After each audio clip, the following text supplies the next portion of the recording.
गायन भी आ गया, कथा भी आ गई, श्रवण भी आ गया, श्रृंगार भी आ गया। और एक और बात बताएं, हम भोजन भी बढ़िया बना लेते हैं। कोई ना मिल रहा हो तो हम ठाकुर जी को बना के पवा भी देते हैं। सबसे जोर की ताली हमारे पंडित जी ने बनाई, क्योंकि जय खाते हैं सबसे ज्यादा।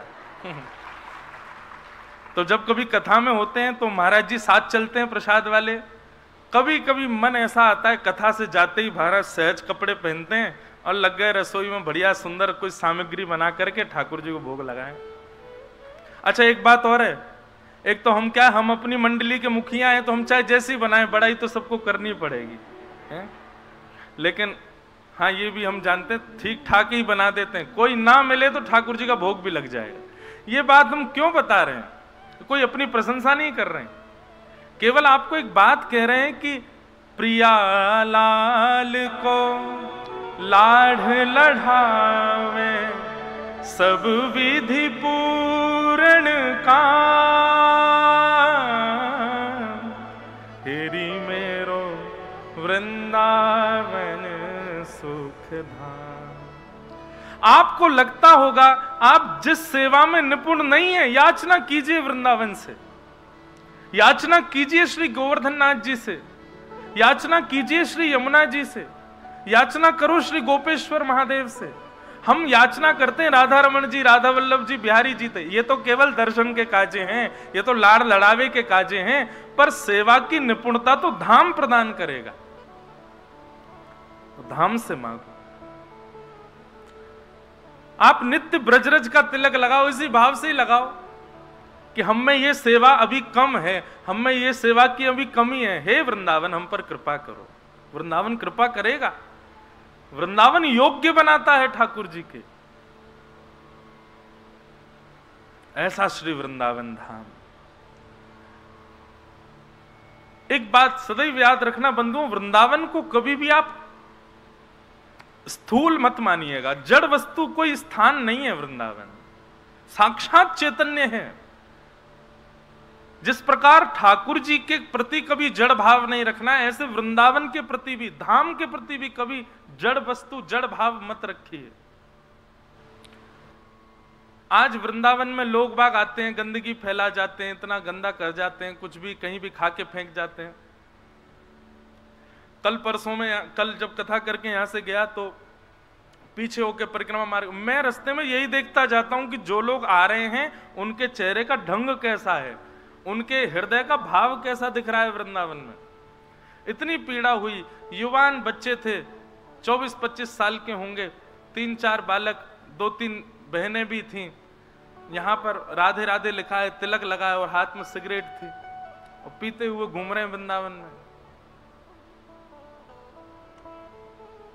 ये बहुत बड़ा अपराध है।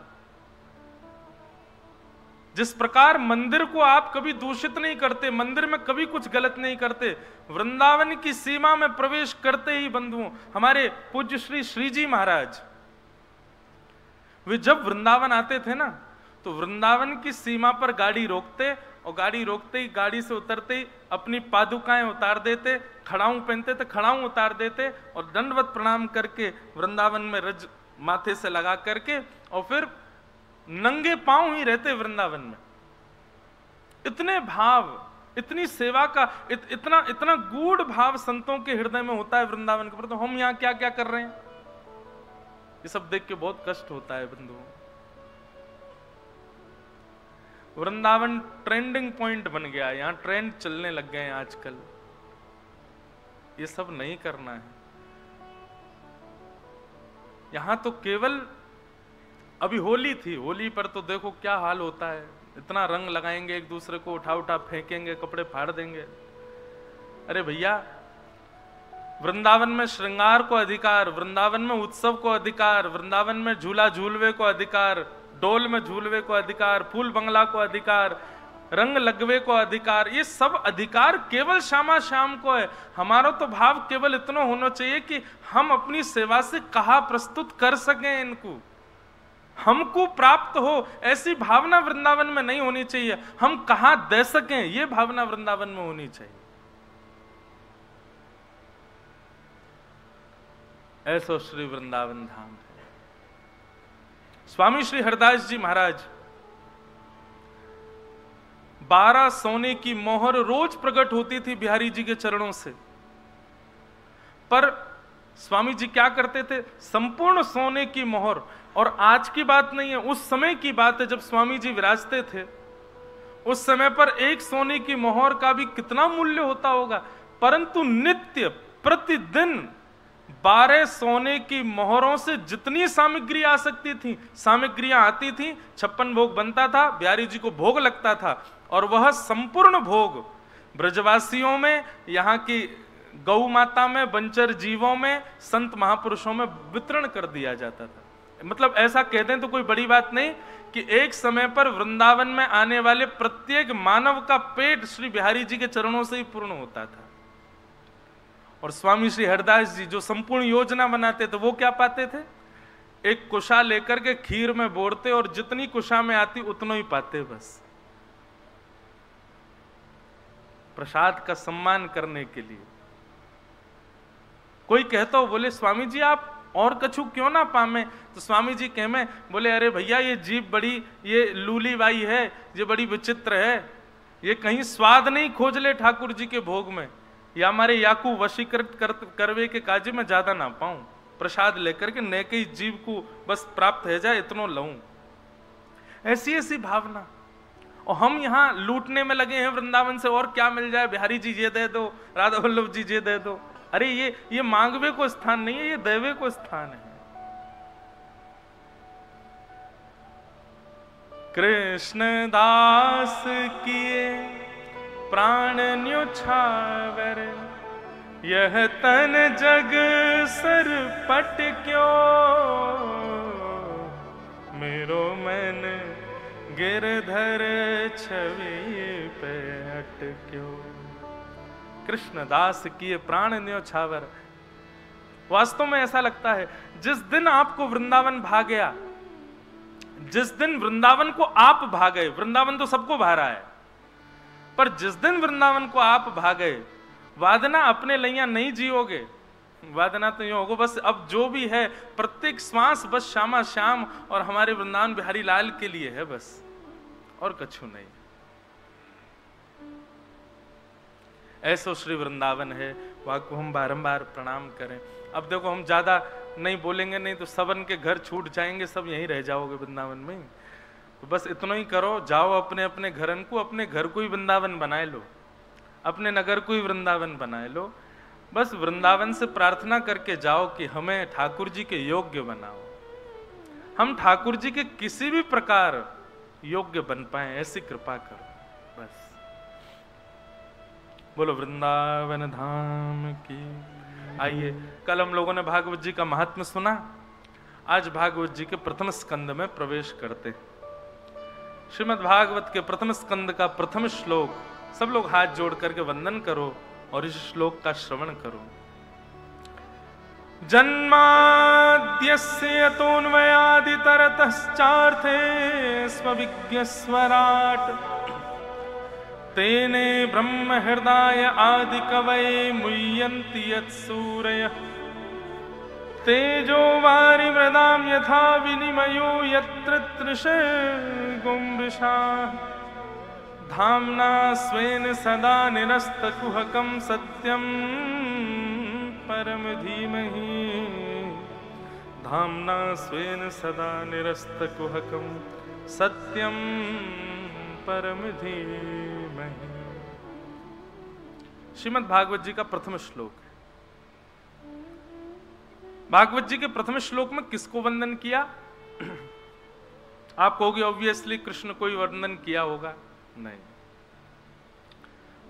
सत्यम परम धीमहि, जो भी परम सत्य है, कोई नाम नहीं है, कोई एक इंडिकेशन नहीं है, किसी भी प्रकार का संकेत नहीं है, जो भी परम सत्य है वेद व्यास जी कहते हैं मैं उसको प्रणाम करता हूं।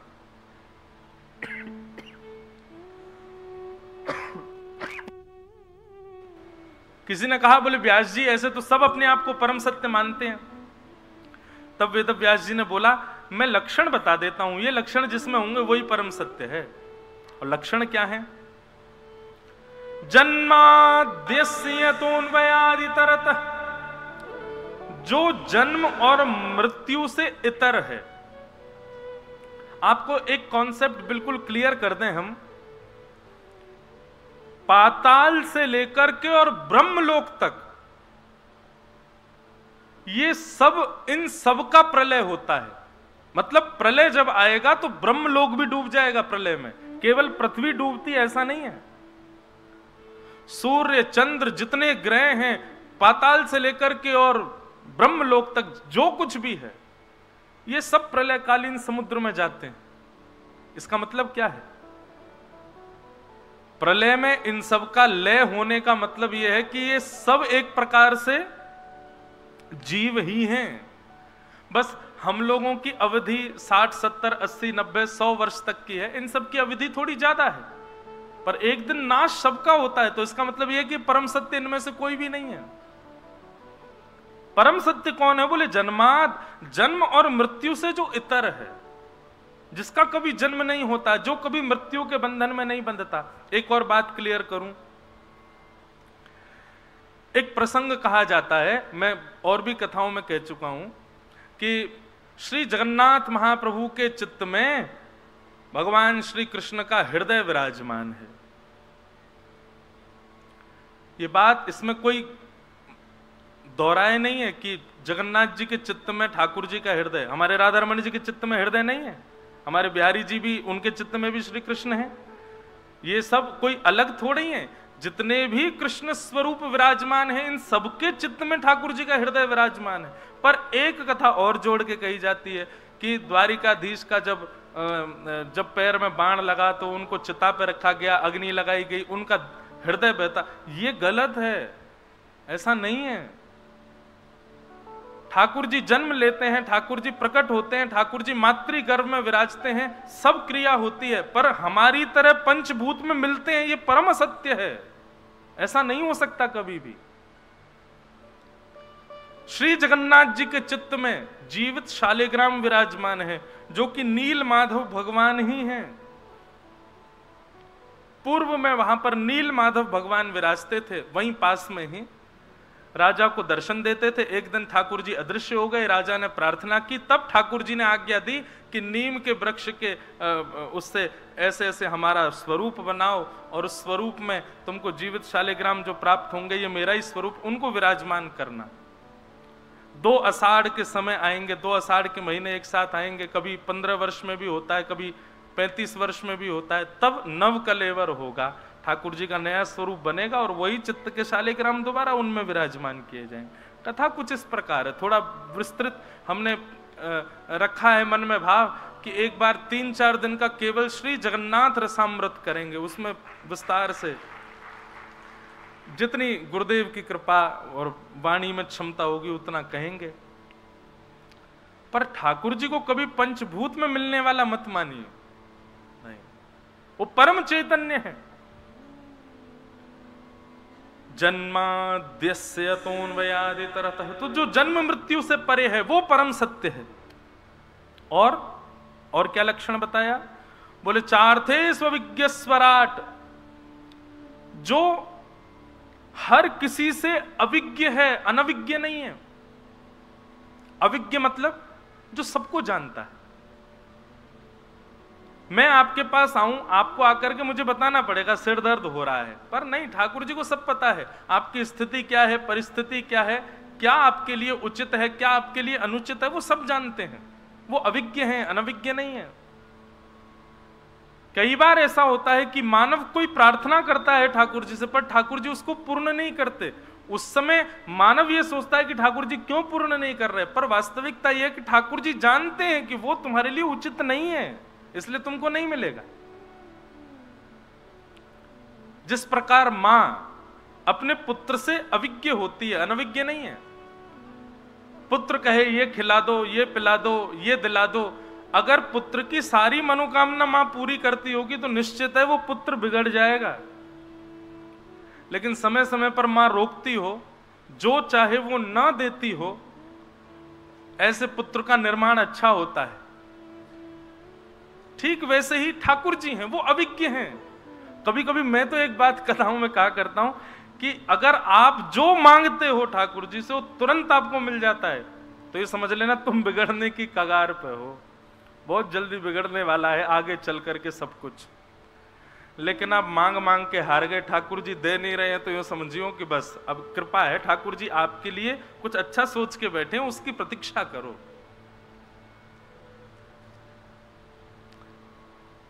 तो जो अविज्ञ हैं, अनविज्ञ नहीं हैं, जो सब जानते हैं किसको क्या चाहिए, किसके हृदय में क्या है, कौन कैसा है, और तीसरा लक्षण क्या है परम सत्य का, बोले स्वराट, वो अपने प्रकाश से प्रकाशित है, उनको किसी से प्रकाश लेने की आवश्यकता नहीं है। हम सब भी सूर्य चंद्र के बिना प्रकाशित नहीं हो सकते, पर ठाकुर जी को उनकी आवश्यकता नहीं है, वे फिर भी प्रकाशवान बने रहते हैं। चार थे स्वविज्ञ स्वराट, तेने ब्रह्म हृदय आदि कवि, आदि कवि ब्रह्मा को भी जो अपने हृदय से ज्ञान प्रदान कर देते हैं। मुह्यन्ति यत् सूरयः, सारे देवताओं को भी जो अपने वश में करके रखते हैं, अपने आप पर मोहित करके रखते हैं। धाम्ना स्वेन सदा निरस्तकुहकम सत्यम परम धीमहि, ऐसे तेजो वारि मृदाम यथा विनिमयो, पृथ्वी जल तेज वायु आकाश जिनके वश में रहती है, ऐसे परम सत्य श्री कृष्ण को हम बारंबार प्रणाम करते, उनको वंदन करते। ऐसे परम सत्य को हम वंदन करते हैं, ये कहा गया, नाम नहीं लिया गया है, परंतु ये परम सत्य की पूरी सत्ता श्री कृष्ण के अंदर विद्यमान है। ये परम सत्य की पूरी सत्ता श्री कृष्ण में दर्शित होती है। इसलिए हम तो परम सत्य श्री कृष्ण को ही मानते हैं, वे ही परम सत्य हैं। ऐसे प्रथम श्लोक में परम सत्य को वंदन किया गया। श्रीमद् भागवत के द्वितीय श्लोक में 4 बातें बताई गई, विषय, अधिकारी, संबंध और प्रयोजन। बहुत ध्यान से सुनिएगा। कि धर्म प्रोजित कैतवोत्र परमो निर्मत्सराणां सतां, वैद्यं वास्तवमत्र वस्तु शिवदं तापत्रयोन्मूलनम्। कि श्रीमद्भागवते महामुनिकृते किं वा परैरीश्वर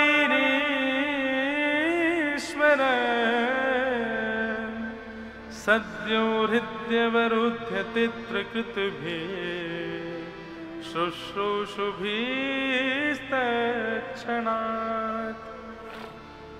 बहुत ध्यान से सुनिएगा। सबसे पहली बात, भागवत का विषय क्या है? तो कहते हैं धर्म प्रोचित कैतवोत्र परमो। सुनने वाले के चित्त में अभी क्या होता है कि आप कथा सुनते हैं, सुनने वालों की भी अलग अलग प्रकृति होती है। कोई किस लिए आया है, बोले हमारे जो आयोजक हैं वो हमारे रिश्तेदार हैं इसलिए आए हैं। कई लोग क्यों आए हैं, बोले राह से चलते हुए जा रहे थे, बोर्ड देखा तो आ गए। कई लोग क्यों आए हैं, बोले हमको थोड़ा अच्छा सा लगता है कथा सुनने में। कई लोग क्यों आए हैं, बोले जिज्ञासाएं हैं चित्त में, प्रश्न बहुत हैं, उनका उत्तर चाहते हैं। कई लोग क्यों आए हैं, ठाकुर जी की लीला, ठाकुर जी की कथा, इन सबको सुनने से ऐसा लगता है जीवन की सारी पीड़ाएं समाप्त हो गई। ये सब कारण हैं लोगों के आने के कथाओं में, पर वास्तविक में मूल कारण क्या होना चाहिए? तब कहते हैं धर्म प्रोजित कैतवोत्र परमो। हमारे चित्त में परम धर्म की स्थिति प्रकट हो, उसके लिए कथा सुननी चाहिए। परम धर्म किसे कहते हैं? धर्म और परम धर्म। आप तन की स्थिति के लिए जो भी क्रियाएं करते हो वो सब धर्म कहलाती हैं, पर आत्म कल्याण के लिए जो क्रिया करते हो उसको परम धर्म कहते हैं। बहुत ध्यान से सुनिएगा। हम लोग एक हैं पर हमारी स्थितियां दो हैं। एक तो देह है जो सबको दिख रहा है, और ये देह इस पृथ्वी पर ही हमको मिला है, इस पृथ्वी पर ही रह जाएगा। पर एक जो चैतन्य इस देह के भीतर विराजमान है, वो हमारी दूसरी स्थिति है जो बदलता रहता है, कर्मानुसार अलग अलग स्थानों पर जाता रहता है। अभी हमारी स्थिति क्या है? अभी तक हम केवल इस देह को ही केंद्र में लेकर के जी रहे हैं। इसको खिलाना है, इसको पहनाना है, इसको श्रेष्ठ बनाना है। ये जहां से निकले लोग बाग कहें जय हो महाराज, सल्यूट करें, इसकी श्रेष्ठता बढ़ाने में लगे हैं। जब आप इसकी श्रेष्ठता बढ़ाने की क्रियाएं करते हैं वो धर्म कहलाता है। पर जब आप इससे परे होकर के इसके भीतर विराजमान जो वो चैतन्य आत्मा है उसके कल्याण का भाव रखते हैं, तब परम धर्म कहलाता है। समझ में आई बात? नहीं आई? श्रीमद् भागवत सुनने का विषय नहीं है बंधुओं। अगर सुनने बैठोगे कुछ समझ नहीं आएगा। ध्यान से सुनो और फिर उसका चिंतन करो कि क्या कहा गया है।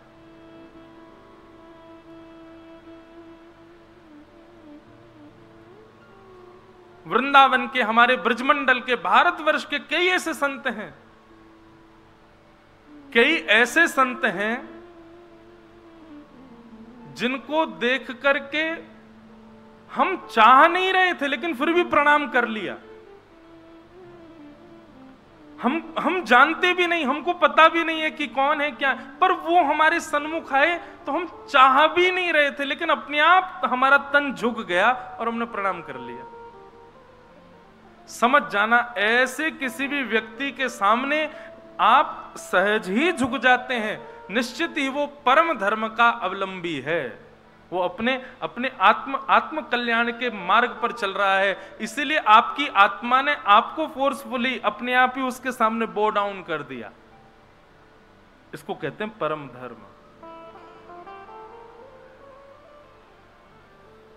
निश्चित है धर्म का पालन तो सब कर रहे हैं। खाना है, पीना है, सोना है, नहाना है, अपने आप को एक श्रेष्ठ बनाना है, एक पदवी पर पहुंचाना है, लोग जगत में नाम पहुंचाना है, एक कीर्ति स्थापित करनी है, इतना धन कमाना है, घर बनाना है, सबका ब्याह करना है, सब कुछ व्यवस्थित करना है, ये सब धर्म कहलाता है। पर एक स्थिति ऐसी आई जब तन की चिंता छोड़ आप अपनी चित्त की चिंता में लग करके वो क्रियाएं करने लगे जिससे आप अंतर्मुखी तो हो गए, पर हां अब लोग जानते इतना नहीं, अब लोगों के बीच में जाते इतना नहीं, अब इतनी ज्यादा यश की चिंता नहीं, इतनी ज्यादा धन कमाने की चिंता नहीं, बस चिंता यह है कि हमारी गति सुधर जाए, हमारी गति व्यवस्थित हो जाए। स्वामी श्री हरदास जी का एक पद है।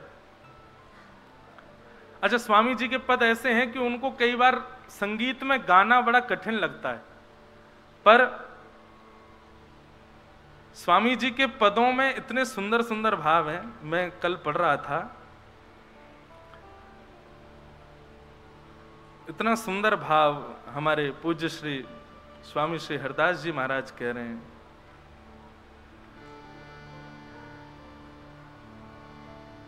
स्वामी जी कह रहे हैं, ठाकुर जी मेरी स्थिति और आपकी स्थिति क्या है? वैसे तो कोई मेल नहीं है, आप परमात्मा हो, मैं जीवात्मा हूं, लेकिन फिर भी एक बार को यदि हम दोनों की स्थिति तराजू में रखी जाए तो हम दोनों की स्थिति कैसी है? स्वामी जी कहते हैं, ए हरि मोसो न बिगाड़न को, ए हरि मोसो बिगाड़न को, तो सोन सवारन को, हे हरि मोसो बिगाड़न को। स्वामी जी कहते हैं, ठाकुर जी मेरी स्थिति और आपकी स्थिति ऐसी है कि मेरे जैसा तो कोई बिगाड़ने वाला नहीं है और आपके जैसा कोई संवारने वाला नहीं। जीवात्मा की और ठाकुर जी की स्थिति ऐसी है कि हम बिगाड़ने में पीछे नहीं हटते हैं, अपने जीवन को बिगाड़ देते हैं, अपनी स्थिति को बिगाड़ देते हैं। पूर्व के ना जाने कितने कृत्य, कितने पाप ऐसे किए होते हैं ऐसी ऐसी क्रियाएं बिगाड़ बिगाड़ करके करते हैं, जानते हुए भी कई बार करते हैं कि हमें पता है कि ये पाप है, हम जानते हैं कि ये क्रिया गलत है, हम फिर भी करते हैं। और ठाकुर जी आपकी स्थिति कैसी है? आप जानते हो कि ये सब बिगाड़ रहा है और अभी मैं सुधार दूंगा, ये फिर भी बिगाड़ेगा, लेकिन फिर भी आप संवारने में कोई कसर नहीं छोड़ते। ये मेरी और आपकी स्थिति है ठाकुर जी। कौन धो जीते कौन धो हारे, पर बदी ना छोड़। स्वामी जी कह रहे हैं मैं बिगाड़ने में पीछे नहीं हट रहा हूं, आप संवारने में पीछे नहीं हट रहा हूं। चलो बांके बिहारी जी, नेक नेक दोनों में एक प्रतियोगिता है जाए, कौन जीतेगो कौन हारेगो। मैं बिगाड़ने में आगे बढ़ रहा हूं, आप संवारने में आगे बढ़ रहे हो, देखें तो सही कौन जीतेगो। पूरा पद गाने के बाद अंत में स्वामी जी कहते हैं, कहीं श्री हरिदास हम जीते, कहीं श्री हरिदास हम जीते, हारे तुम तो न तोड़, ए हरि मोसो बेगार न को। स्वामी जी कहते हैं दोनों में प्रतियोगिता हुई, ठाकुर जी संवारने में भाग रहे हैं और हम बिगाड़ने में भाग रहे हैं। स्वामी जी अंत में कहते हैं लेकिन ठाकुर जी जीत हमारी ही हुई, हमने इतना बिगाड़ा, आपने हर पग पे संवारा, लेकिन फिर भी हमने बिगाड़ने में कोई कसर नहीं छोड़ी। विश्वास मानिए आप, निरंतर कथाएं सुनने वाला व्यक्ति तो ये बात जानता है ना कि क्या पाप है क्या गलत है, लेकिन वो फिर भी कर देता है, कभी कभी जानते हुए भी कर देता है, क्योंकि हमारा स्वभाव बिगाड़ने का बन गया है। निश्चित है यदि प्रतियोगिता हुई तो हम ही जीत जाएंगे, ठाकुर जी हार जाएंगे, ऐसी स्थिति है हमारी।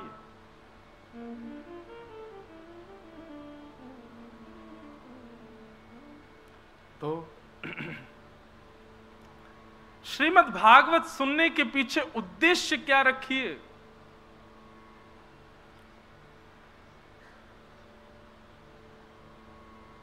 परम धर्म की प्राप्ति हो। अब बहुत हुआ, बहुत कर लिया इस तन के लिए हमने। तन के लिए केवल उतना कीजिए जितना पर्याप्त है।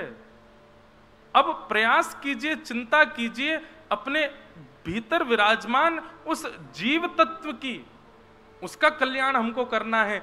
ये बुद्धि जिस दिन आपके चित्त में आ जाए, ये प्रयास करने की स्थिति आपके चित्त में जिस दिन आ जाए, बस समझ जाइए उसी दिन आपका कल्याण हो जाएगा। बस अब हमको हमारे इस चित्त को और नहीं भटकाना है, इस आत्मा के भटकाव से हमको बचना है।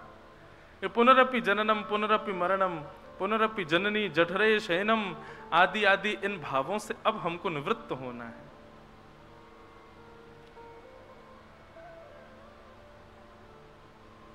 कुंज भवन प्राप्त हो, श्री जी की मधुर लीलाएं, मधुर सेवा का सौभाग्य मिले, बस और कोई इच्छा नहीं है अब हमारी। तो भागवत का विषय क्या है कि धर्म प्रोजित कई तवोत्र परमो निर्मत्सराणाम सता।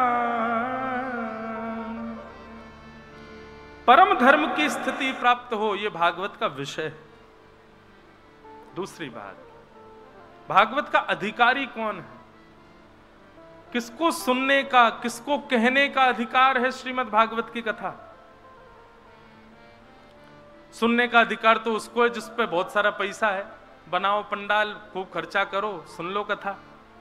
और कहने का अधिकार उसको है जिस पे थोड़ा ठीक ठाक स्वरूप हो, बढ़िया तिलक फोटा लगावे, कपड़े वपड़े पहन ले, बढ़िया पटका डाल ले, इत्र वित्र छिड़क ले, थोड़ा बोलना जानता हो, बढ़िया गाना जानता हो, कथा सुना दे। नहीं, श्रोता और वक्ता दोनों के प्रति ये भाव कभी मत रखिए। भागवत का मूल अधिकारी कौन है? तब यहां कहते हैं निर्मत्सराणाम सताम। जिसके चित्त में मात्सर्य दोष नहीं है वही भागवत का अधिकारी है। मात्सर्य दोष क्या है? अन्यत्र किसी का सुख हमसे देखा ना जाए, अन्यत्र किसी की उपलब्धि से हम विचलित हो जाएं, ऐसी यदि चित्तवृत्ति है तो आप ना तो कथा कहने के अधिकारी हैं ना सुनने के अधिकारी। और माफ कीजिएगा, आज के युग में व्यक्ति व्यसन मुक्त हो सकता है, व्यक्ति क्रोध मुक्त हो सकता है, व्यक्ति मोह काम लोभ मुक्त हो सकता है, लेकिन व्यक्ति इस दोष से मुक्त नहीं है। अधिकांश लोगों में यह दोष दिखता है कि वो दूसरे की उपलब्धि देख नहीं पाते, किसी की श्रेष्ठता से उनको प्रसन्नता नहीं होती, और यही दोष है जिसकी वजह से भगवत प्राप्ति में बाधा आती है। भागवत का अधिकारी वो नहीं बन पाता। मैं तो कथाओं में कहा करता हूं कि भाई 7 दिन कथा सुनो, नियम से सुनो, बैठ करके सुनो, एक एक शब्द सुनो, और जैसे जैसे नियम बताए गए वैसे सुनो, और 7 दिन कथा सुनने के बाद में उस व्यक्ति से मिलने जाओ जिस व्यक्ति से कभी ईर्ष्या होती थी, और उस व्यक्ति को देख करके अब की बार ईर्ष्या ना होकर के वो प्रिय लगने लग जाए, तब समझना आप भागवत के अधिकारी हो गए। अब भागवत का अधिकार आपको प्राप्त हुआ है। निर्मत्सराणाम सताम, मात्सर्य दोष से जो रहित है ऐसे व्यक्ति को भागवत का अधिकारी बताया गया है। निर्मत्सराणाम सताम, विषय हो गया, अधिकारी हो गया। अब संबंध, भागवत से संबंध क्या है? तो वैद्यम वास्तवमत्र वस्तु शिवदम, श्रीमद् भागवत से संबंध ये जैसे श्री हरिराम व्यास जी का। हरिराम व्यास जी जब वृंदावन रहने लगे, कोई कहता हे व्यास जी आपको अपने परिवार की याद नहीं आती? तो हरिराम व्यास जी ऐसी वृक्षों से लिपट जाते और लिपट करके कहते, वृंदावन के रूख हमारे मात पिता गुरु बंधु, ये वृंदावन के जितने भी लता गुल्म पत्र आदि हैं यही सब ही मेरे परिवार है, इनके अतिरिक्त मेरा परिवार कोई नहीं है। श्रीमद् भागवत श्रवण के पश्चात क्या होगा? वैष्णवों में ही आपको अपना परिवार दिखने लग जाए, वैष्णव ही आपको अपने लगने लगे।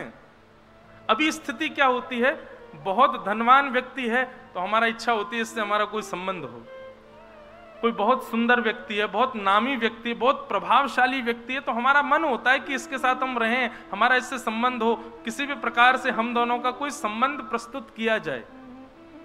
पर वैष्णव उल्टा होता है, वो प्रभावशाली धनवान व्यक्ति, सुंदर व्यक्ति आदि आदि इन लक्षणों से नहीं प्रभावित होता, वो एक ही विषय देख करके संबंध बनाता है, कृष्ण भक्ति प्रजायते, कृष्ण भक्ति है तो ये मेरा है, इससे मेरा संबंध है।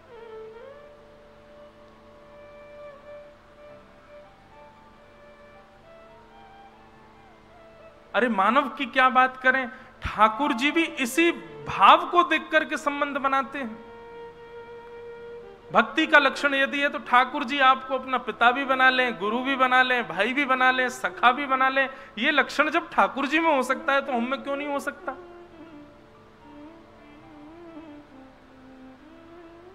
वृंदावन के रसिकाचार्यों को, वृंदावन के रसिक जनों को ही अपना अपना अपना कोई ना कोई संबंधी मानो, और संबंधी क्या अपना मानो, ये हमारे हैं। ये भाव प्रस्तुत होने लग जाए तब समझो आप भागवत के अधिकारी बन चुके हो। वैद्यम वास्तव मत्र वस्तु शिवदम, कल्याण करने वाले लोगों के साथ में संबंध बनाने की भावना प्रस्तुत होना, यह भागवत का संबंध का प्रयोजन है।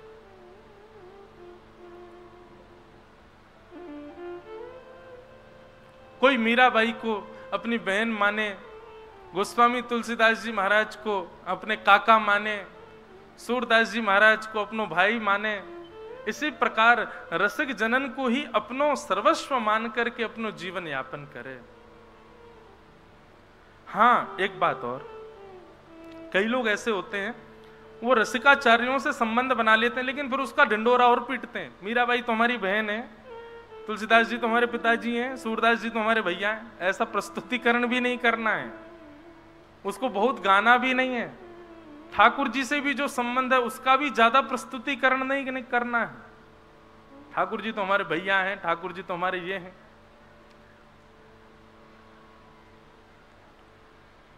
अयोध्या में श्री कनक बिहारी जी हैं, जैसे हमारे वृंदावन में वृंदावन बिहारी जी, ऐसे अयोध्या में श्री कनक बिहारी लाल।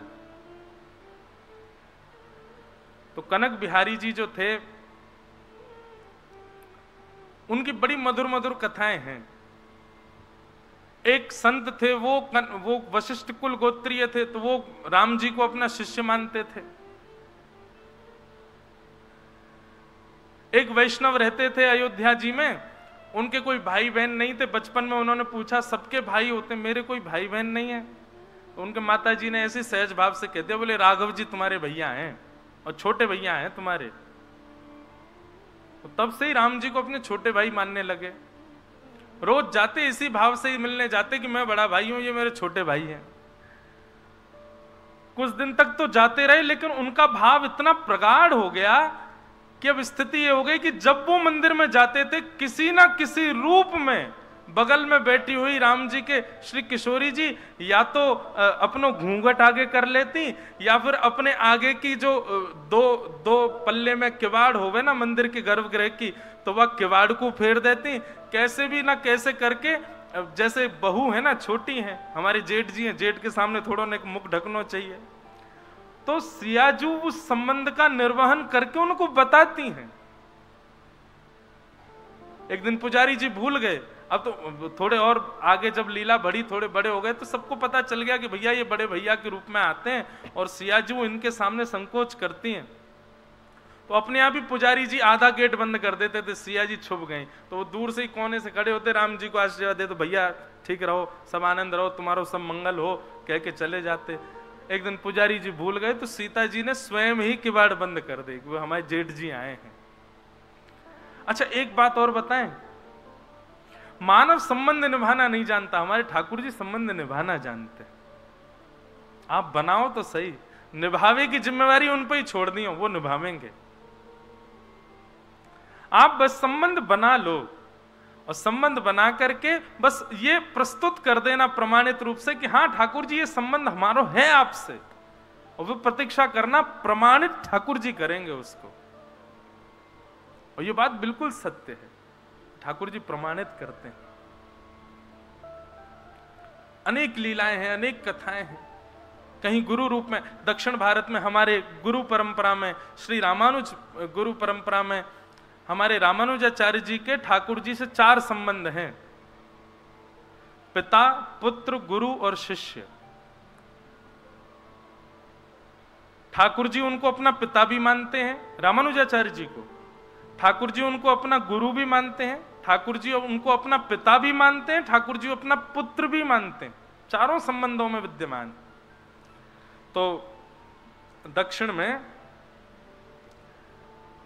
एक ठाकुर जी का स्थान था संपत कुमार भगवान, अभी भी है संपत कुमार भगवान। तो संपत कुमार भगवान जो थे, कोई मुगल शासन के समय पर कोई मुगल गया और मुगल जाकर के जैसे ही मंदिरों में जाते थे तोड़ फोड़ मचाने के लिए, तो मुगल जैसे ही वहां गया, संपत कुमार भगवान को मुगल की छोटी सी कन्या ने जैसे ही देखा, उसको लगा ये बहुत बढ़िया गुड्डा है, मेरे लिए ले चलो। राजा तो, मुगल तो अपने समय में कुछ भी करते थे, और बेटी की प्रसन्नता के लिए संपत कुमार भगवान को मंदिर से निकाल करके वो दिल्ली ले आए, और बेटी अपने पास रखती, ये मेरा गुड्डा है, उसी को नहलाती खिलाती पिलाती, उसी के संग रहती। वो तो साक्षात ठाकुर जी हैं। एक दिन रात्रि में रामानुजाचार्य जी शयन कर रहे थे, संपत कुमार भगवान स्वप्न में प्रकट हो गए। प्रकट होकर बोले, तुम आराम फरमा रहे हो, आनंद कर रहे हो, और यहाँ पे हमको ये मुगल लोग ले आए हैं गुड्डा समझ करके, इनकी बेटी हमारे संग में ऐसे खेलती है जैसे गुड्डा गुड़िया का खेल।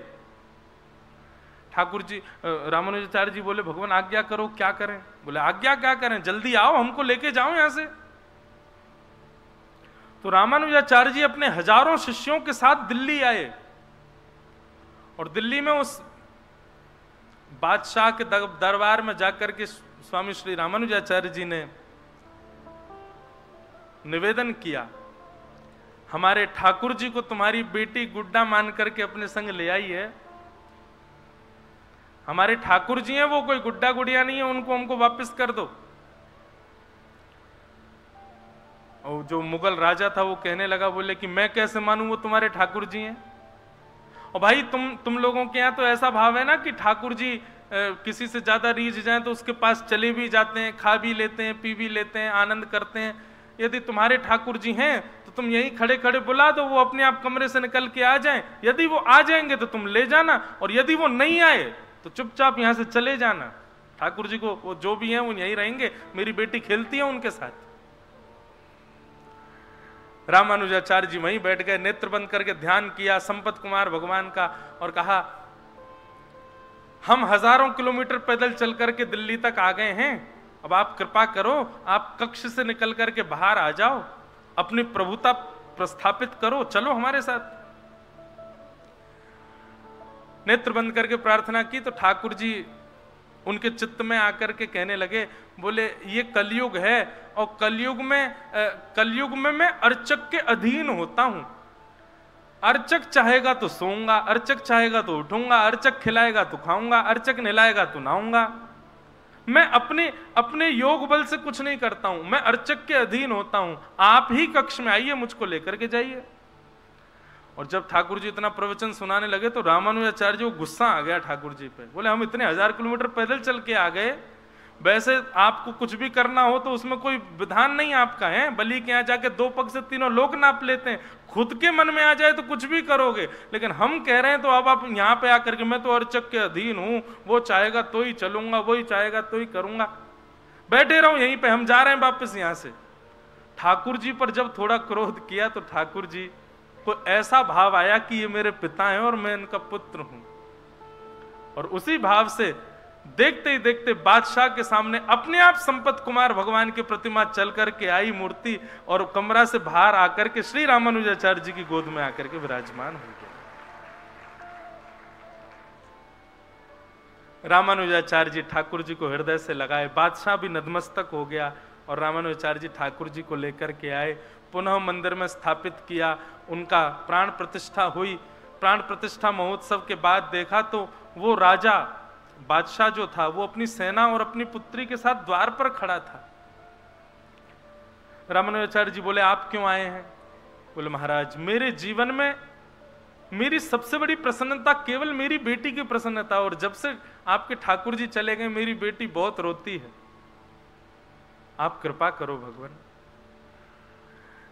मेरी पुत्री को एक बार उनका दर्शन करा दो।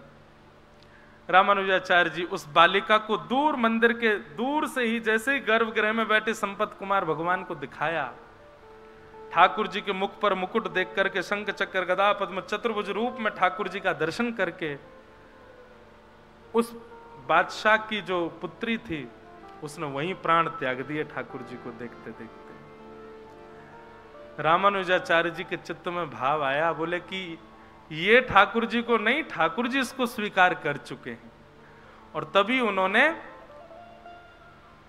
टर्की अंबा, वो टर्की का था राजा, तो आज भी दक्षिण में मां को अंबा बोलते हैं, अंबा बोलते हैं, तो टर्की अंबा करके छोटा सा विग्रह ठाकुर जी के बगल में स्थापित किया उस बादशाह की पुत्री का। और आज भी साल में एक दिन आता है, उस दिन ठाकुर जी का उस कन्या से विवाह होता है, और ठाकुर जी उस दिन पठानी कपड़े पहनते हैं, क्योंकि वो टर्की के बादशाह की पुत्री है। मैंने दर्शन तो नहीं किए लेकिन मैंने कथा सुनी है। तो मैं क्या कहना चाहता हूं, आप संबंध बनाओ, निभाने की जिम्मेवारी ठाकुर जी पे छोड़ो, वो निभाएंगे, और ये निश्चित निभाएंगे। ठाकुर जी बड़े दयालु, ठाकुर जी बड़े कृपालु।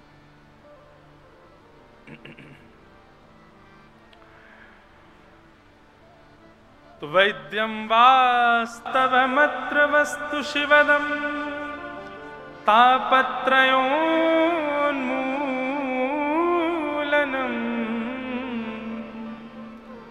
श्रीमद्भागवते महामुनिकृते किं वा परैरीश्वरः सद्यो हृद्यवरुध्यते त्रिकृतभिः शुश्रूषुभिस्तत्क्षणात्।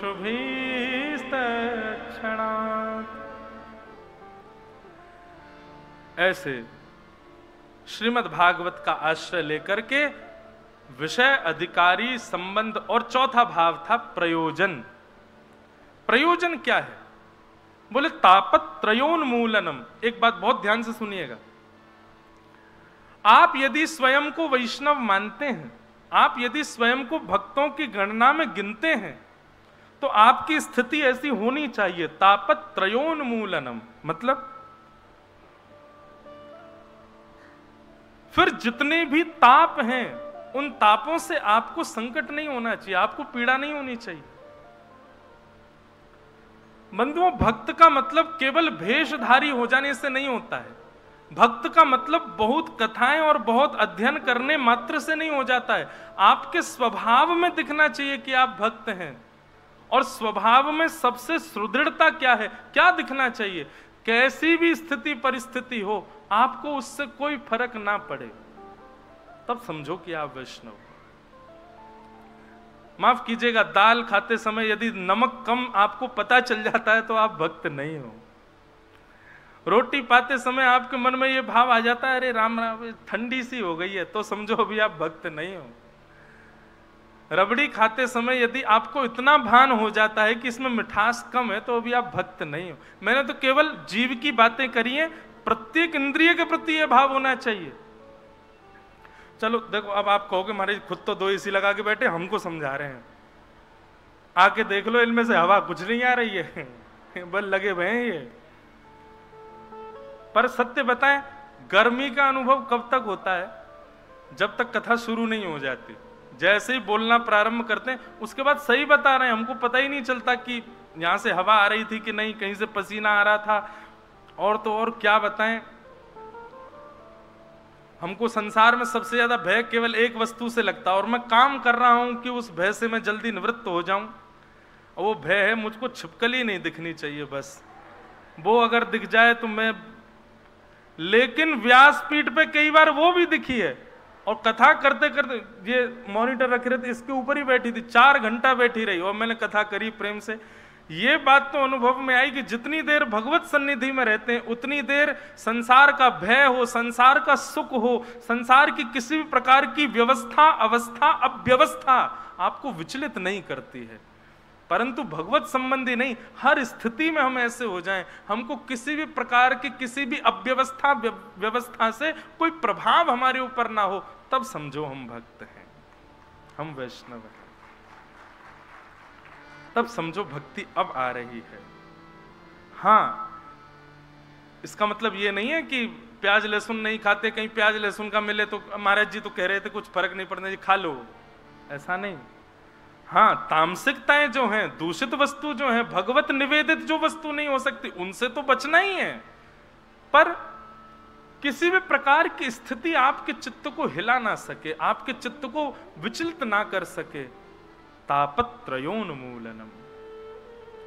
ये तो मैंने व्यवस्था और आदि आदि वस्तुओं की बात की, पर जीवन में आने वाले संकटों का भी ज्यादा प्रभाव नहीं। जैसे कि हमारे श्री कुंभन दास जी, अष्ट सखा श्री कुंभन दास जी मेरे को बहुत प्रिय लगते हैं। श्री कुंभन दास, कुंभन दास जी के जीवन चरित्र में वर्णन आता है कि कुंभन दास जी तिलक जब करते थे ना, उनके पास आरसी नहीं थी, शीशा नहीं था। एक कठौते में जल भरते और जल में छाया देखते अपने मुख की, तब तिलक लगाते थे, तब स्वरूप करते थे। कुंभन दास जी इतने दुर्बल थे कि उनके पास बैठने के लिए अच्छा वाला आसन नहीं था। गायों को खिलाने वाली घास फूस आदि जब सूख जाती, उसी से ही सुंदर कुशा का एक आसन बनाते, उस पर बैठते थे। कुंभन दास जी की स्थिति ऐसी थी कि राजभोग तो मंदिर में पाते थे, पर साईं के प्रसाद की कोई ठिकाना नहीं होता था कि घर पे बन पाएगा क्या। ऐसी स्थिति में श्री कुम्भनदास जी थे, लेकिन कभी भी अपने चित्त से ठाकुर जी से शिकायत करियो कभी नहीं, निरंतर भजते थे ठाकुर जी को।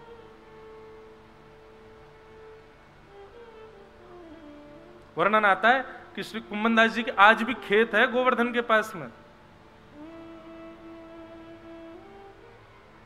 तो श्री कुम्भनदास जी जब अपने खेत में खेती करते थे तो कुम्भनदास जी तो आगे हल लेकर के चलते थे और पीछे पीछे हमारे श्री गिरधर गोपाल जी हाथ में बीज लेकर के बोते हुए चलते, उछालते हुए चलते कुम्भनदास जी के साथ में। वो खेत आज भी हैं गोवर्धन में, जहां ठाकुर जी अपने हाथ से बुवाई करवाते थे। और ये कोई 5000 वर्ष द्वापर पहले की बात नहीं है, इसी कलिकाल में आज से 450-500 वर्ष पहले जब श्रीनाथ जी गोवर्धन में विराजते थे तब की घटना है। कुम्भनदास जी हल जोतते थे और ठाकुर जी पीछे पीछे बीज लेकर के उनके साथ में खेती करवाते थे कुम्भनदास जी के संग। अब सामान्य मानवीय दृष्टि से देखो तो कुम्भनदास जी के पास में भोजन को अन्न नहीं है, कुम्भनदास जी के पास बैठने को आसन नहीं है, कुम्भनदास जी के पास देखने को शीशा तक नहीं है, लेकिन भक्त दृष्टि से देखो तो पूरे जगत का जगत नियंता जगदाधार उनके साथ खड़ा है। कई लोग इस बात की भूल कर बैठते हैं, बहुत धनवान व्यक्ति को देख करके कहते हैं इस पे भगवान की बड़ी कृपा है। गलत कहते हो आप, नहीं है कृपा। ठाकुर जी की कृपा धन के रूप में कभी नहीं होती है। ठाकुर जी की कृपा बाह्य दिखने वाली व्यवस्थाओं से कभी नहीं होती है। ठाकुर जी की कृपा आपके स्वभाव से होती है। आपका स्वभाव यदि सुंदर है तब समझो हाँ ठाकुर जी ने कृपा कर रखी है इस पर। इसका स्वभाव देखो, व्यवहार देखो, इसकी बुद्धि की सरलता देखो, सहजता देखो, निर्मलता देखो, तब समझो ठाकुर जी की कृपा है। लोग धनवान हो गए, लोग ऐश्वर्यवान हो गए, लोग सब प्रकार सर्वगुण संपन्न हो गए और कहते हैं ये ठाकुर जी की कृपा। ये ठाकुर जी की कृपा नहीं है। कुम्भनदास जी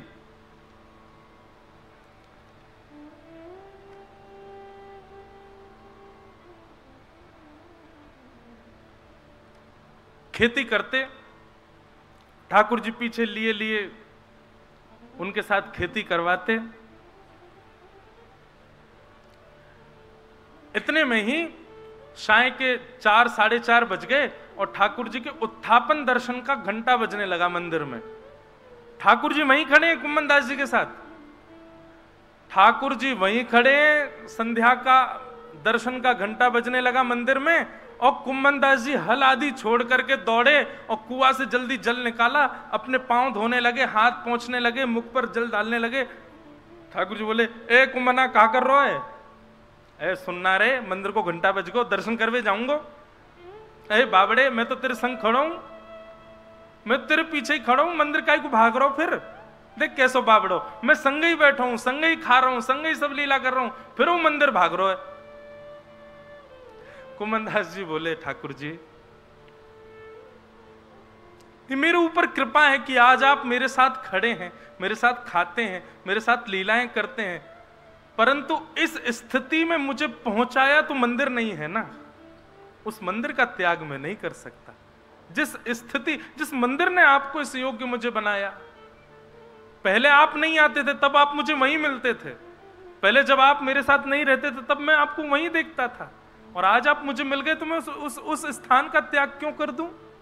और दूसरी बात, यहां आप मेरे प्रेम के बल से आते हैं प्रभु, आज आ रहे हैं कल आएंगे इसकी कोई गारंटी नहीं है, पर मंदिर में तो आप आचार्य के आचार्यत्व से प्रतिष्ठित होकर के बैठे हैं, वहां से आप कहीं नहीं जाओगे, इसलिए मंदिर का त्याग मैं कभी नहीं कर सकता।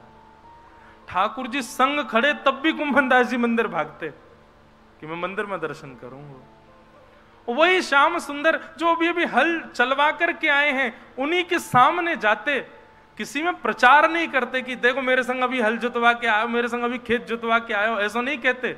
जाते सीधे उसी भाव से दर्शन करते जैसे मानो 4-5 दिन बाद या 4-5 महीने बाद किसी वैष्णव को दर्शन हुआ हो।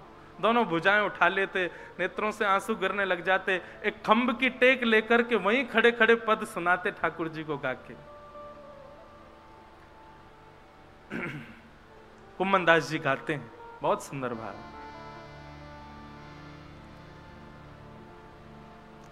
नैन पलक लागे नहीं रूप देख, नैन पलक लागे नहीं रूप देख। कितने सुंदर हैं ठाकुर जी कि एक बार जब श्याम सुंदर दिखते हैं ना, तो ये आंखों की पलकें जो हमारे वश में नहीं होती हैं, हमारी जितनी भी इंद्रियां हैं सब हमारे वश में हैं। हम जब चाहते हैं ये इंद्रियां तब वही क्रिया करती हैं, परंतु नेत्रों के जो ये पलक है ना, ये हमारे वश में नहीं। हम सोच के कभी पलक नहीं झपकते, अपने आप ये अपने आप होती रहती हैं, ये हमारे वश में नहीं होती। लेकिन कुम्मन दास जी कहते हैं जिस दिन श्याम सुंदर आपको वास्तव में दिख गए, आप चाहोगे भी ना तो भी आपकी पलक झपक नहीं पाएंगे, ऐसा है उनका रूप। आहा।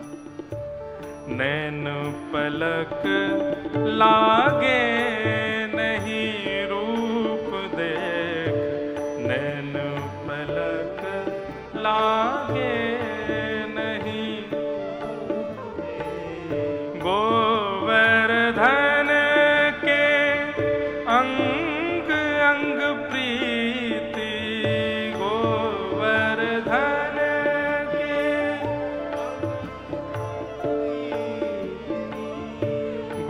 गोवर्धन के अंग अंग प्रति, गोवर्धन के अंग अंग प्रति। निरखी नैन मन रहत नहीं, निरख नैन मन रहत नहीं। नैना पलक लागे नहीं रूप देख, नैन पलक लागे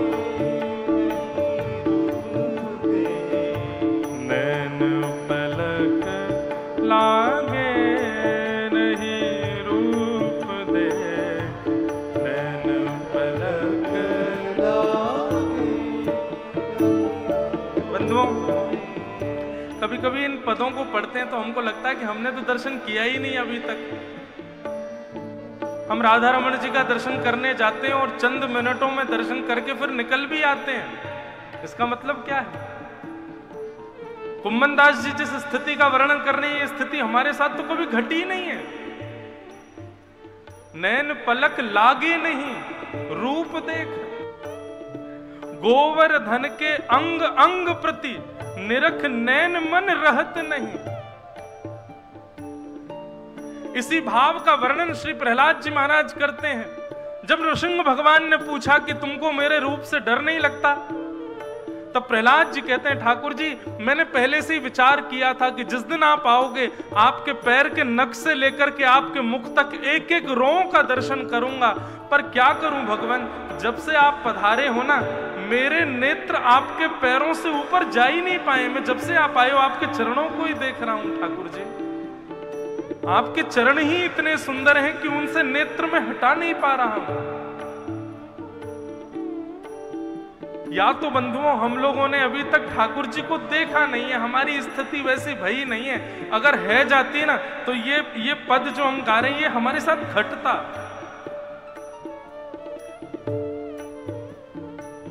कुम्मन दास जी कहते हैं कहारी कहो कछु कहत न आवे, कहारी कहो कछु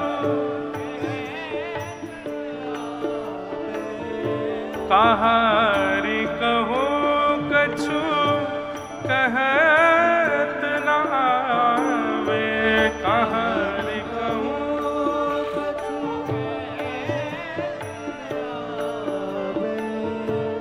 चित चुरायो वह मांग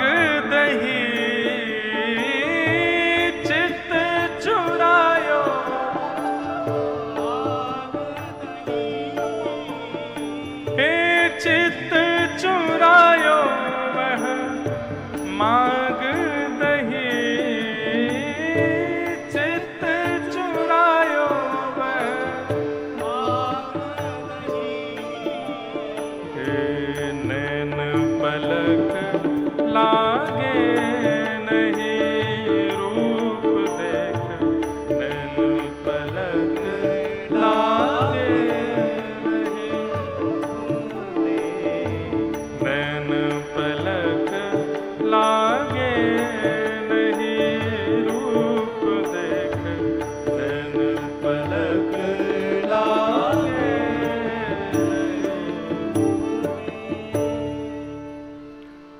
कुंभन दास दरस कर, कुंभन दास प्रभु के मिलवे की, सुंदर बात सबसों कही। 5 मिनट पहले ही जो क्रीड़ा करके आए हैं ठाकुर जी, उन्हीं ठाकुर जी का वही श्रृंगार है, वही स्वरूप है, वैसे ही सब कुछ है। वही ठाकुर जी जब जाकर के गर्भगृह में विराज गए तो श्री कुंभन दास जी बिल्कुल ऐसे हो जाते हैं जैसे बिल्कुल अभी अभी देखा हो, और देख करके अपनी स्थिति को कहते हैं कि क्या कहूं, किससे कहूं अपने हृदय की वेदना। इतने प्यारे हैं श्याम सुंदर, इन्होंने चित्त मेरा हरण कर लिया है। इतने सुंदर सुंदर रों हैं ठाकुर जी के, ऐसे सुंदर सुंदर अलकावली, ऐसे सुंदर अंग हैं ठाकुर जी के कि एक अंग को भी एक जीवन पर्यंत देखो तो भी कम पड़ जाएगा, ऐसे सुंदर है श्याम सुंदर।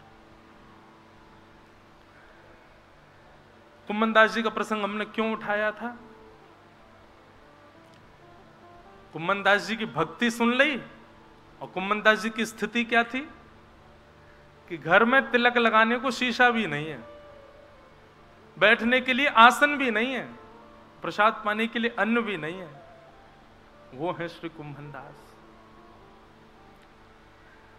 लेकिन कभी भी अपनी स्थिति के चलते ठाकुर जी से कभी याचना की हो या अपनी स्थिति की उनको पीड़ा कभी हुई हो, ऐसा कभी नहीं हुआ। इसको कहते हैं तापत्रयोन्मूलनम। हमें अपनी पीड़ा दिखाई देती है, अपनी पीड़ा समझ आती है, अपनी पीड़ा का अनुभव होता है और ठाकुर जी से कहने की इच्छा होती है, तो अभी आप भगवदीय नहीं हुए हो। ये प्रेम का स्वभाव तो संसार में भी है कि जिससे हम बहुत प्रेम करते हैं ना, वो सन्मुख यदि आ जाए तो हम छुपाते हैं कि हम पीड़ा में, उसको नहीं बताते। तो फिर ठाकुर जी को क्यों बताते हैं हम? तापत्रयोन्मूलनम।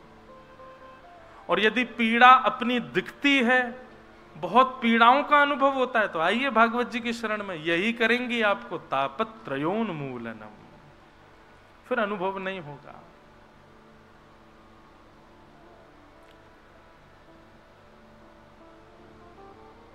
यह भागवत का चौथा लक्षण है, प्रयोजनम तापत्रयोन्मूलनम।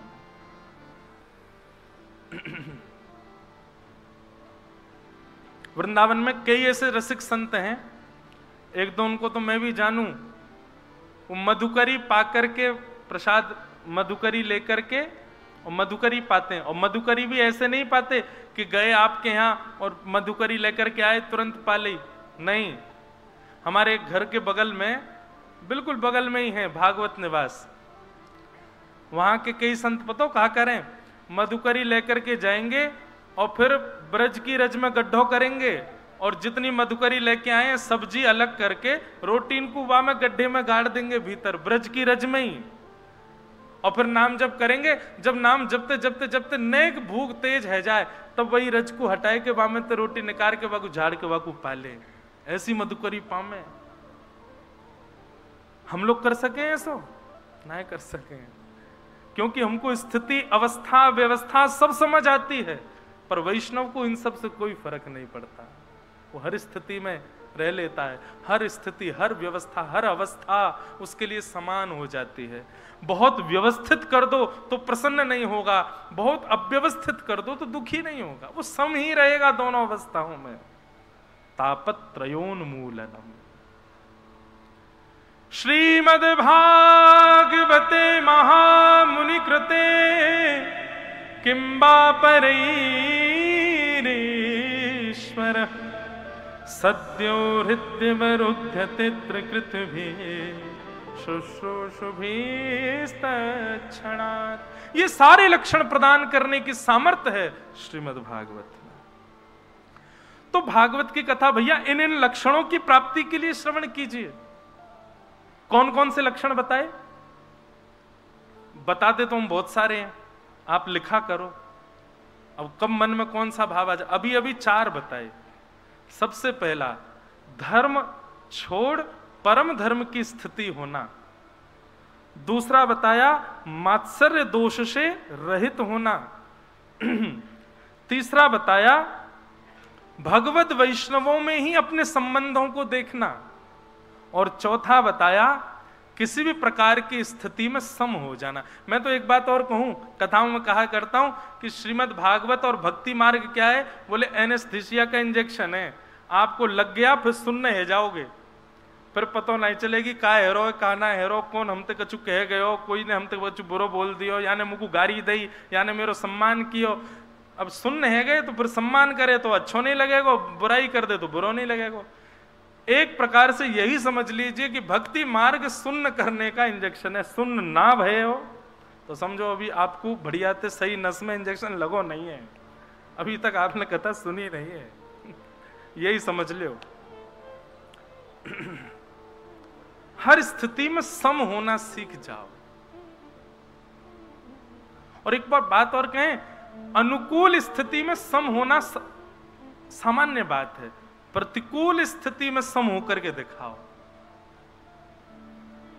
जहां आपके अनुकूल नहीं है अवस्था व्यवस्था, वहां सम होकर के दिखाओ।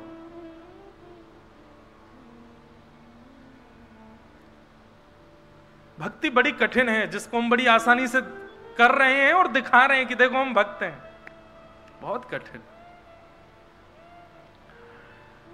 इस प्रकार श्रीमद् भागवत का मंगलाचरण गाया गया। 2 श्लोक हुए, अब तीसरा श्लोक। निगम कल्प तरोर्गलितम फलम सुख मुखादमृत द्रव संयुतम पिबत भागवतम रसमालयम मुहुर्हो रसिका भुवि भावुका। निगम कल्प तरोर्गलितम फलम सुख मुखादमृत द्रव संयुतम। वेद रूपी कल्प वृक्ष का पका हुआ फल है श्रीमद् भागवत। वक्ता को चाहिए सुख मुखाद अमृत द्रव संयुतम। वक्ता को चाहिए इस व्यासपीठ पर सुख बनकर के बैठे, तोता बनकर के बैठे। अब ये तीसरा श्लोक जो है ये वक्ताओं के लिए। वक्ता को चाहिए कि जब व्यासपीठ पर बैठे तो अपने अंदर ये भावना लाए, जैसी भावना एक सुख की होती है, जैसी भावना एक तोते की होती है। तोते का स्वभाव कैसा होता है, सुख का स्वभाव कैसा होता है? वो वृक्ष में सबसे मीठे फल को ही चखता है। सुख का ही स्वभाव होता है। सुख ने जिस फल पर मुख लगा दिया, निश्चित है 110% है कि वो फल मीठा ही होगा। आजकल तो नहीं मिलते, हमें तो अभी तक बहुत दिनों से ऐसा मिला ही नहीं कोई फल। हाँ, सांसारी फल नहीं मिला, भागवत फल तो मिला है जो सुखदेव जी का उच्छिष्ट है, पर सांसारी फल जैसे आम हो, अमरूद हो, सेब हो, ऐसा कोई फल अभी बहुत दिनों से नहीं मिला जिसमें सुखदेव जी का मुख लगा हो। पहले होते थे, हमारे नाना जी, दादा दादी सब लोग लाते थे, बोलिया खा ले लाला जे मीठो होएगो। मैंने काई को जामे तोता ने मुख लगाए रखो, वह खाए देखो तो मीठो ही होतो। आप लोगों ने भी खाए होंगे बचपन में, अब तो नहीं मिलते। सुख मुखाद, तो तोते का स्वभाव क्या होता है, वो वृक्ष में सबसे मीठे फल को खोजेगा, उसमें मुख लगाएगा, स्वयं भी रस लेगा, और जब मुख निकाल करके बाहर आएगा तो फल से निकलने वाले टपकने वाले रस जब पृथ्वी पर गिर जाते हैं, कई छोटे छोटे कीड़े मकोड़े भी उस रस को ले लेते हैं। उस फल को तोड़ के कोई ले जाता है, जाकर के खाता है, परिवार में बांटता है, जिसको देता है उन सबको भी रस मिल जाता है। ऐसा ही स्वभाव वक्ता का होना चाहिए। श्रीमद् भागवत रूपी जो ये वृक्ष है, इस वृक्ष में कई सारे फल लगे हैं। ऐश्वर्य रूपी फल भी लगा है, प्रतिष्ठा रूपी फल भी लगा है, दक्षिणा रूपी फल भी लगा है, बहुत सारे भक्त पीछे लगेंगे ये फल भी लगा है, फॉलोअर्स रूपी फल भी लगा है। पर वक्ता को चाहिए वो सुख बनकर के जाए और केवल श्रीमद् भागवत रूपी इस मीठे फल में ही मुख लगाए, स्वयं को रस लेवे, स्वयं को रस देवे, और फिर वह रस लेकर के सामने बैठे जितने श्रोता हैं उन सबको भी रस उन्मुक्त कर देवे। ये सुख का लक्षण होता है। व्यासपीठ से कई सारे फल मिलते हैं, उन फलों के पीछे ना जाए, केवल भागवत रूपी फल को ही अपनाए कि सुख मुखा द्रमृत द्रव संयुतम, सुख बनकर के व्यासपीठ पर बैठे। और श्रोताओं को क्या करना है? सुख बनकर के जब वक्ता कथा सुना रहा हो तो सुने ना, तो पिबत भागवतम रसमालयम मुहुर्हो रसिका भुवि भावुका। इस भागवत की कथा को सुने ना, पिए पिए। सुनने में और पीने में अंतर क्या है? सुनी हुई वस्तु कभी कभी विस्मृत हो जाती है, भूल जाते, पर पी हुई वस्तु अपना असर आपके तन पर जरूर दिखाती है। चाहे औषधि को ले लीजिए, चाहे घी को ले लीजिए, चाहे मदिरा को ले लीजिए, चाहे किसी भी पेय पदार्थ को ले लीजिए, जिसको आप पियोगे वो आपके तन को लगेगा, दिखेगा आपके तन से कि हां इसने इस वस्तु का सेवन किया होगा। ठीक वैसे ही श्रीमद् भागवत का पान करो, ताकि पान करने के बाद आपके अंग अंग से वो दिखे कि हां ये भागवत का श्रोता है, इसने भागवत को पिया है।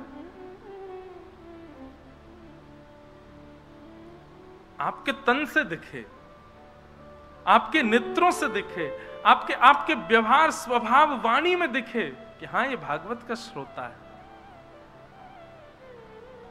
इसलिए पिबत भागवतम रसमालयम। गोविंद गोविंद गाइए रे, भजो राधे गोपाल कृष्ण गाइए। गोविंद गोविंद गाइए रे, भजो राधे गोपाल कृष्ण गाइए। हे गोविंद गोविंद गाइए रे, भजो राधे गोपाल कृष्ण गाइए। गोविंद गोविंद गाइए रे, गोपाल कृष्ण गाइए।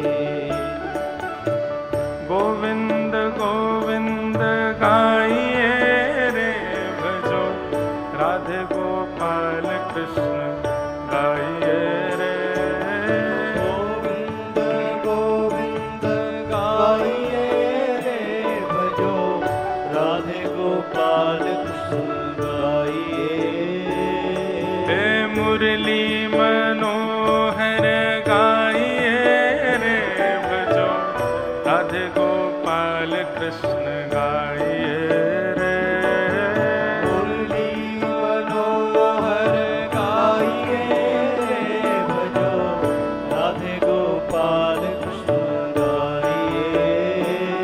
हे गोविंद गोविंद गाइए रे, भजो राधे गोपाल कृष्ण गाइए। गोविंद गोविंद गाइए रे, भजो राधे गोपाल कृष्ण गाइए। हे मुरली मनोहर गाइए रे, भजो राधे गोपाल कृष्ण गाइए। मुरली मनोहर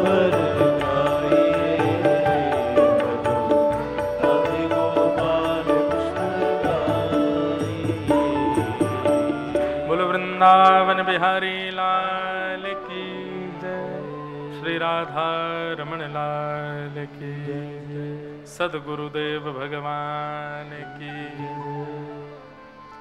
परम सौभाग्य है आज।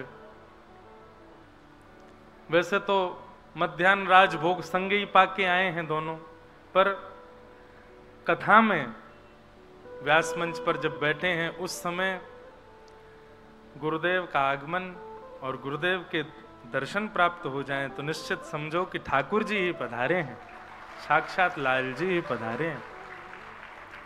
हमारे पूज्य आत्मा के गुरुदेव और तन के पिताजी दो संबंधों से एक रूप में विराजमान, हमारे लिए तो श्यामा श्याम ही है।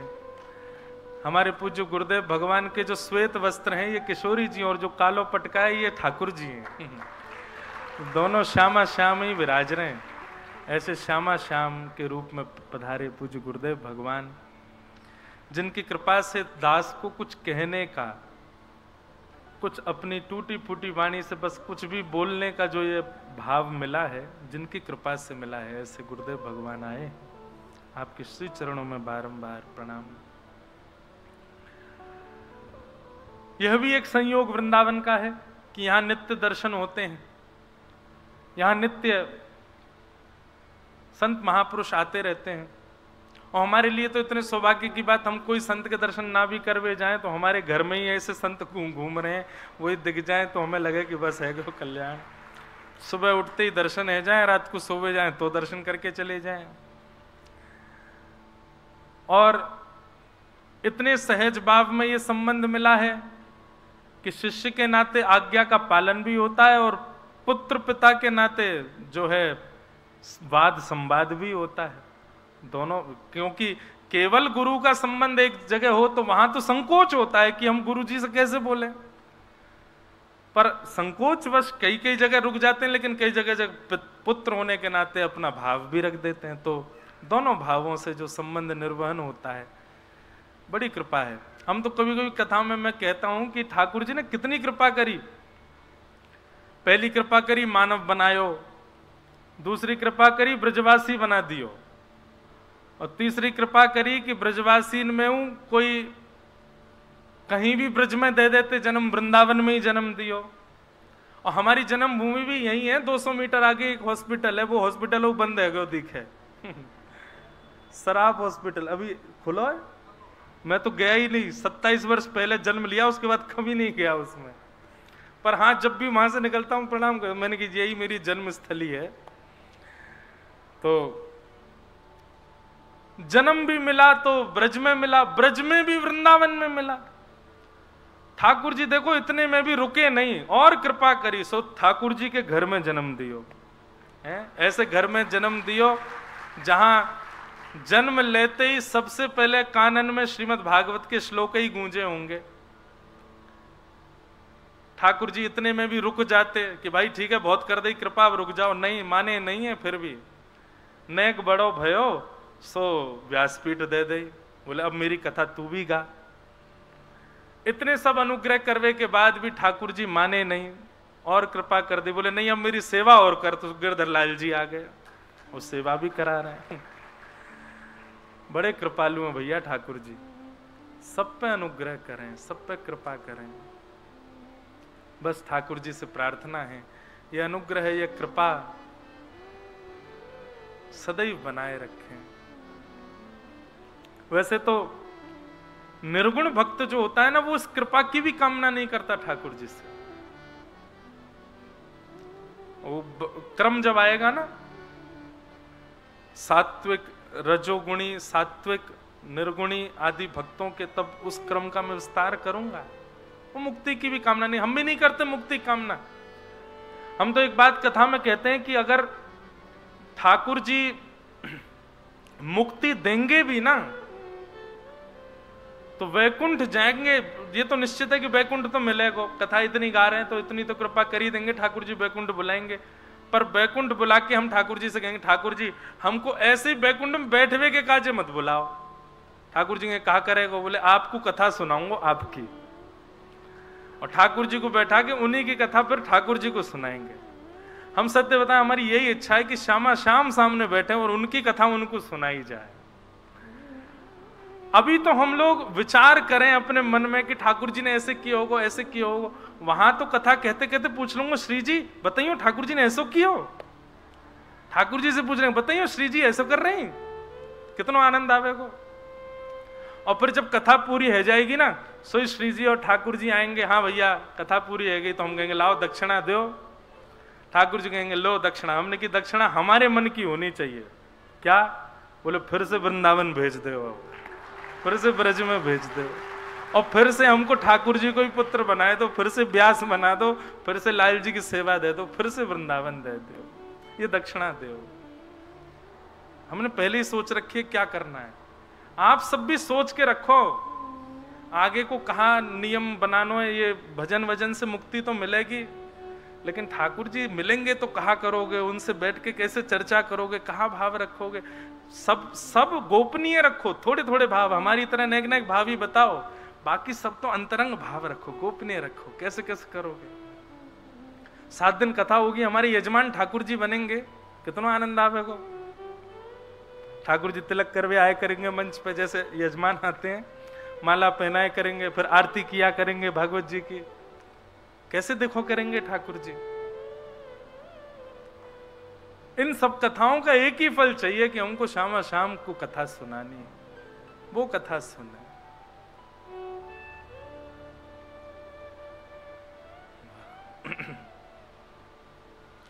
एक विनय पत्रिका का एक पद है गोस्वामी तुलसीदास जी का, इतना सुंदर पद है।